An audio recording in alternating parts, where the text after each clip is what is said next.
అపకీర్తి మూట కట్టుకోవడానికి తప్ప 6 పిల్లల్ని చంపి ఏం సాధించాను బావా? 8వ వాడు పుట్టేట ఎక్కడికో వెళ్ళిపోయేట. మీరు మాత్రం ఏం చేస్తారు? నేనా చంపింది? నేను కాదు బావా. ఎవరి కర్మను అనుసరించి వాళ్ళు వెళ్ళిపోతారు. నేను చంపానని నువ్వు అనుకుంటున్నావు. నా కర్మ అప్రతిష్ట కోసం ఇదంతా జరిగింది.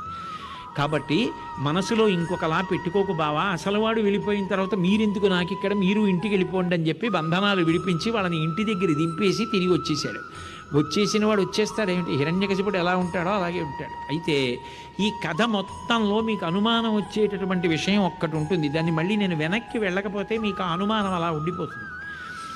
ఆయన అసలు 6 చంపలేదు కదా, 6 తిరిగి ఇచ్చేసాడు కదా. 6 తిరిగి ఇచ్చేసినప్పుడు ఊరుకుంటే గొడవ వదిలిపోయింది కదా. నారదుడు వచ్చి వాళ్ళందరూ దేవతలు అని చెప్పబట్టి కదా చంపించాడు.